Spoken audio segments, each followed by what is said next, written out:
सर्वाधिक सांस्कृतिक विविधता दिसते. अनेक भाषा, अनेक रूढी परंपरा, वेशभूषा, विविध पूजा पद्धती यांची सांगड म्हणजे आपला भारत.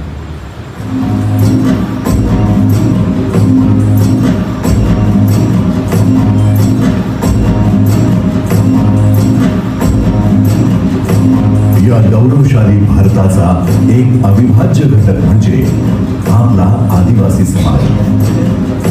आपला समाज हजारो वर्षांपासून आपल्या सण, उत्सव, लग्न कार्य, गावदेव यासारख्या महत्वाच्या प्रसंगी आणि अगदी मृत्यू व दिवस कार्यात सुद्धा आपल्या पिढ्यानपिढ्यांपासून चालत आलेल्या परंपरांद्वारे परमेश्वराचे पूजन करत आला आहे.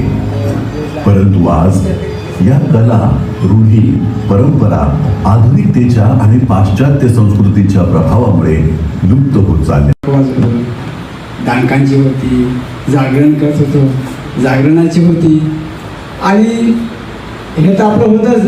ते घांगड भरती नाही काय म्हणतात, ते कणसरी वाळायची ती पण आम्ही करत होतो. म्हणजे आमचा आजोबा करत होता, तर आजोबाने आमच्या वडिलांनी गेली मग असं आमची आता आम्ही करतो.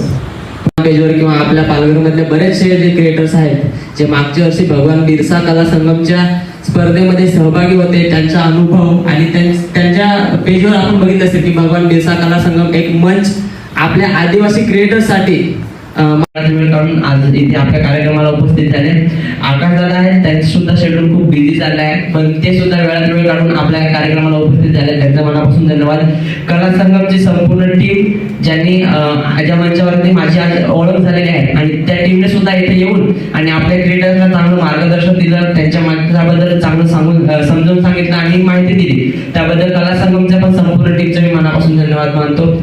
आज ज्या ठिकाणी आपण बसून आणि हा इव्हेंट करतोय, कार्यक्रम करतोय, ते ठिकाण हे आपलं जे रेसॉर्ट आहे शांती सरोवर रेसॉर्ट, ह्या सुंदरशा वातावरणामध्ये ह्या हॉलमध्ये आपण कार्यक्रम करतोय. त्यांनी आपल्याला नाश्ता आणि जागेची जी सुविधा, हॉलची सुविधा दिली, त्यांचे सुद्धा मनापासून धन्यवाद करतोय. आणि आजचा हा कार्यक्रम इथेच आपण आपला जो मीटअप होता तो इथेच समाप्त करूया असं जाहीर करतोय.